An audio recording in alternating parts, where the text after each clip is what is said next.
Hello दोस्तों, कल्पना classes में आप सबका स्वागत। आज हम पढ़ेंगे शब्द यानी कि वर्ड, संज्ञा यानी नाउन, क्रिया यानी कि वर्ब और सहायक क्रिया यानी कि एडवर्ब। ये हम इंग्लिश की क्लास लेंगे और इंग्लिश क्लास के अंदर वर्ड, नाउन, वर्ब, एडवर्ब के बारे में आज हम पढ़ेंगे। अपने माता पिता का जब आप चेहरा देखोगे, अपने घर की हालत है, स्थिति परिस्थिति अगर आप देखोगे ना, तो अपने हृदय में भी एक उमड़ती हुई धारा उठेगी कि हमें बस तैयारी ही करनी और कुछ भी नहीं है। दुनिया के सारे रंग आपको जहर की तरह कड़वे लगेंगे, जितने भी त्योहार वगैरह जो भी आते हैं। हाँ, अच्छे मनाना चाहिए, लेकिन जब एक बेरोजगार होता है, उसकी जिंदगी में सबसे बड़ा त्योहार एक उनका लक्ष्य प्राप्त करने पर उसका सबसे बड़ा त्योहार होता है। एक बेरोजगार जो होता है वह कई प्रकार की समस्याओं से जूझता हुआ अपनी मंजिल की ओर आगे बढ़ता है। और मैं अपने अब इंग्लिश क्लास की हम स्टार्ट करते हैं। आज हमारा फर्स्ट डे है, शुभ दिन हो, आपका मंगलमय हो। तो आज हम आपको थोड़ा सा इंग्लिश के बारे में इंट्रोडक्शन करवाएंगे।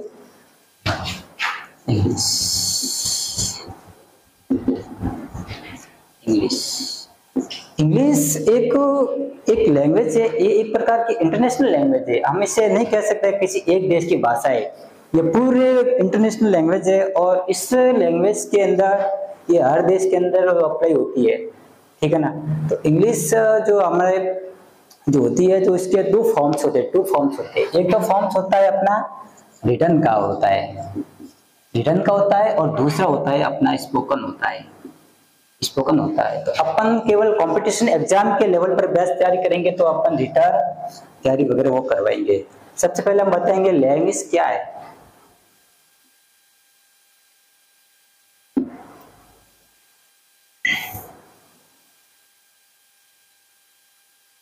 जो ग्रामर है,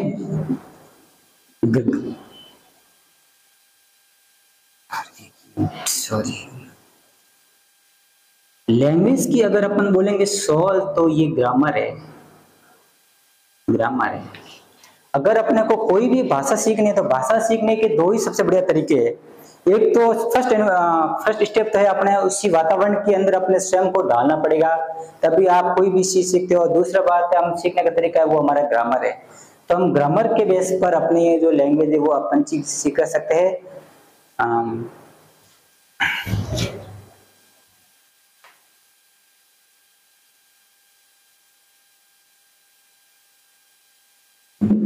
अपन इसके आगे सीधा अपना टॉपिक की ओर बढ़ते हैं।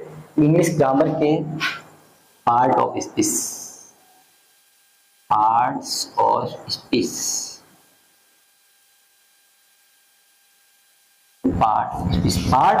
का मतलब होता है शब्द भेद होते हैं। ये पार्ट ऑफ स्पीच, इसका हिंदी अर्थ होता है शब्द भेद होते हैं। ये 8 प्रकार के होते हैं। देयर आर 8 types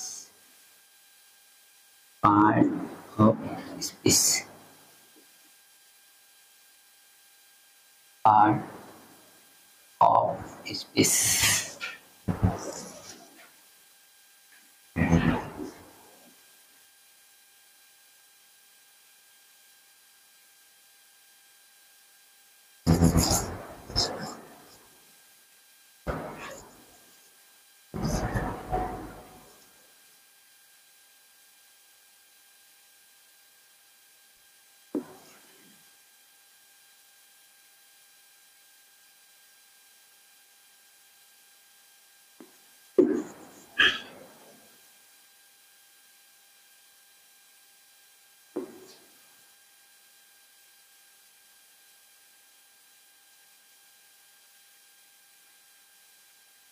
अपने इंग्लिश ग्रामर सीखने के लिए हमारे पास में सबसे बेस्ट एक फाउंडेशन बोले तो अपना ये हमारा पार्ट ऑफ स्पीच है।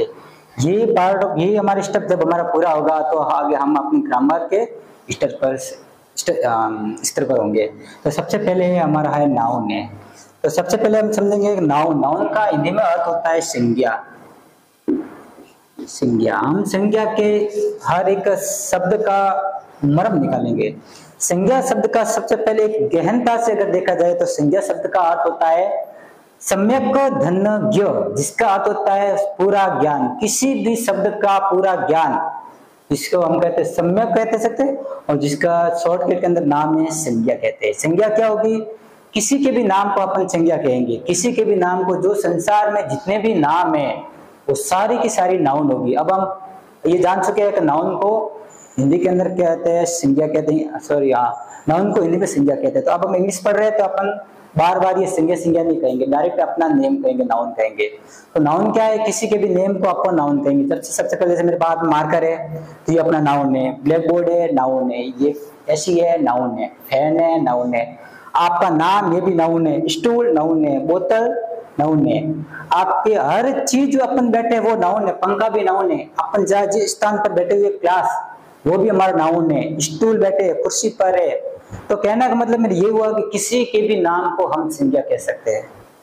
और इसके बाद में हमारे संज्ञा की परिभाषा होती है। तो परिभाषा आप शुरुआत से पढ़ते आ रहे हो, अभी आप सभी अच्छी मतलब अच्छा तैयारी भी करते होंगे। तो संज्ञा की परिभाषा किसी व्यक्ति, वस्तु, स्थान, जाति, भाव इत्यादि के नामों को बोध कराने वाले शब्दों को संज्ञा कहते हैं। संज्ञा के भेद होते मुख्य रूप से 3 होते हैं। सबसे पहले व्यक्तिवाचक संज्ञा को कहते हैं प्रॉपर नाउन, और इसके जो होता है जाति भाषक संज्ञा को कहेंगे कॉमन नाउन कहेंगे। थोड़ा बहुत अपना ये पार्ट ऑफ स्पीच थोड़ा चैप्टर थोड़ा लॉन्ग है, बहुत लंबा चलने वाला है, ज्यादा नहीं है अपना, कम से कम 30 मिनट तो मतलब थोड़ा बहुत आपको इसका पहचान बताने में हो जाएगा। ठीक है, तो प्रॉपर नाउन्स का मतलब होता है व्यक्तिवाचक, व्यक्तिवाचक होता है, और कॉमन नाउन का मतलब होता है जातिवाचक होता है। तो व्यक्तिवाचक संज्ञा का मतलब एक व्यक्ति से नहीं है। व्यक्तिवाचक का मतलब यहाँ पे होता है किसी समूह में से किसी एक वस्तु का नाम, किसी एक का नाम करवाएगा। ये हमेशा एक वचन सिंगुलर का बोध कराएगा और किसी एक का भी बोध कराएगा। समूह में से किसी एक का ऐसा नाम है जिसको कहने से एक का ही बोध होता है।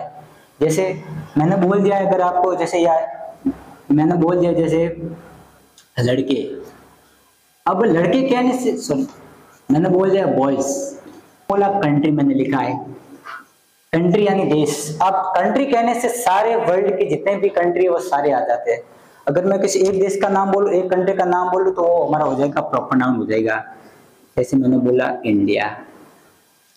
और अपना थर्ड स्टेप है, जैसे हमने बोल दिया जैसे भी स्टेट्स, स्टेट्स कहने का मतलब होता है राज्य होता है या प्रांत कह सकते हैं। तो स्टेट्स कहने से हमारा ये कॉमन नाउन हो जाएगा, और इसको प्रॉपर नाउन से कन्वर्ट करने के लिए किसी एक का नाम मैं लिख दूं जैसे राजस्थान, तो राजस्थान कहने से हमारे सारे एक ही राज्य का नाम आ जाएगा।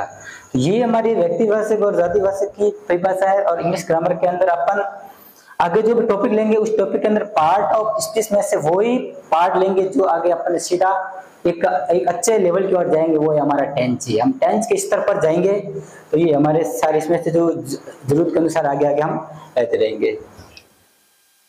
इसके बाद आता है हमारा नाउन, प्रोनाउन है। प्रोनाउंस क्या होता है? Replace of noun. इसका मतलब कह सकते हैं कि संज्ञा के स्थान पर प्रयुक्त होने वाले शब्दों को ही हम प्रोनाउन कहेंगे। जैसे मैंने एक वर्ड लिखता हूं कि he is a good boy, ये मैंने एक सेंटेंस लिखा है। जैसे मैंने लिखा है Ram is a good boy लिखा है, तो इसका ट्रांसलेशन होगा राम एक अच्छा लड़का है। तो मैं राम की जगह पर अगर मैं ही लिख दूं तो ये हमारा हो जाएगा प्रोनाउन हो जाएगा। क्यों हो जाएगा? क्योंकि राम हमारा प्रॉपर नाउन है, प्रॉपर नाउन है। और नाउन जो राम है इस जगह पर कौन सा शब्द प्रयुक्त हुआ है? ही, तो ही हमारा प्रोनाउन है। तो प्रोनाउन को अपन शॉर्ट के अंदर लेंगे तो इसके प्रोनाउन हो जाएंगे जैसे he, she, it, I, we, you etcetera, बहुत सारे। जैसे he, she, it, I, we, you, they, this, those, any proper noun है। इसके बाद है हमारी वर्ब है। वर्ब का हिंदी में अर्थ होता है क्रिया। क्रिया की परिभाषा क्या होगी? जैसे आपको पता है किसी कार्य का होना या पाया जाए, जैसे खाना, पीना, दौड़ना, चलना, रोना, हंसना, जीना, मरना। जिन हिंदी शब्दों के अंत में ना का प्रयोग होता है तो वो हमारी हिंदी के अंदर क्रिया होगी। और इंग्लिश के अंदर अपन बोल जैसे रन है, कम है, गो है, ये सारी हमारी होगी वर्ब होगी। इसके बाद है हमारी एडवर्ब है। एडवर्ब क्या होगी? ये इसकी डेफिनेशन इसके साथ में जुड़ी हुई है। देखो वर्ब, तो इसका मतलब ये होगा कि ये हमारे वर्ब की विशेषता बताएगा, वर्ब की ही विशेषता बताएगा। वर्ब की विशेषता किस प्रकार से बताएगा? एक छोटा सा एग्जांपल लेते हैं।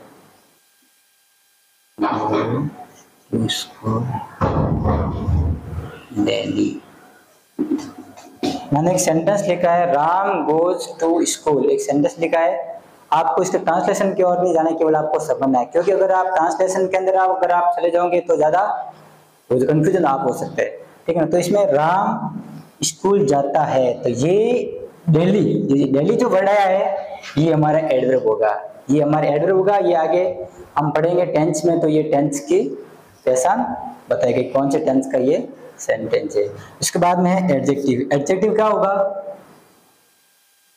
एडजेक्टिव अपन को ये नाउन और प्रोनाउन को बताएंगे, नाउन और प्रोनाउन की विशेषता बताएंगे, तो वो हमारा होगा एडजेक्टिव होगा।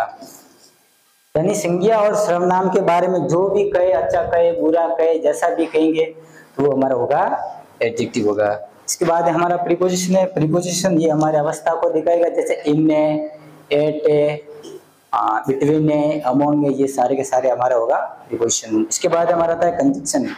कंजक्शन का दूसरा नाम है हमारे कनेक्टिव है, लिंकिंग डिवाइस।